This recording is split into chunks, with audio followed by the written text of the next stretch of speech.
মাছের ভর্তাটা কই দেন? মাছ ভাইজা রাখছি, ভর্তা করতে ভুলে গেছি। আমি ঝাল ঝাল করে আপনাকে মাছের ভর্তা করতে বলেছি, আর আপনি ভুলে গেছেন। আমার মা একটু মাছের ভর্তাই খেতে চেয়েছিল, সেটাও আপনি করতে পারেননি। আবার সুন্দর করে টেবিলে বসেছেন ভাত খাওয়ার জন্য। এক কাজ করেন, টেবিল থেকে উঠে গিয়ে সুন্দর করে রান্নাঘরে গিয়ে মাছের ভর্তা করবেন, আমার মাকে দিবেন, তারপরে ভাত খাবেন। যান। এই শুনলাম তুই নাকি তোর শাশুড়িকে তোর বাসায় নিয়ে এসেছিস। বুদ্ধিটা তো তোরই ছিল। আমার শাশুড়ি এই বাড়িতে আসার পর থেকে কি শান্তিতে যে আছি।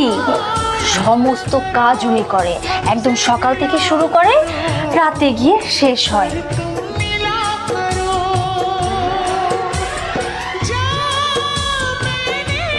কাজের ভয় আবার এই সেন্সলেসের নাটক করছে না তো?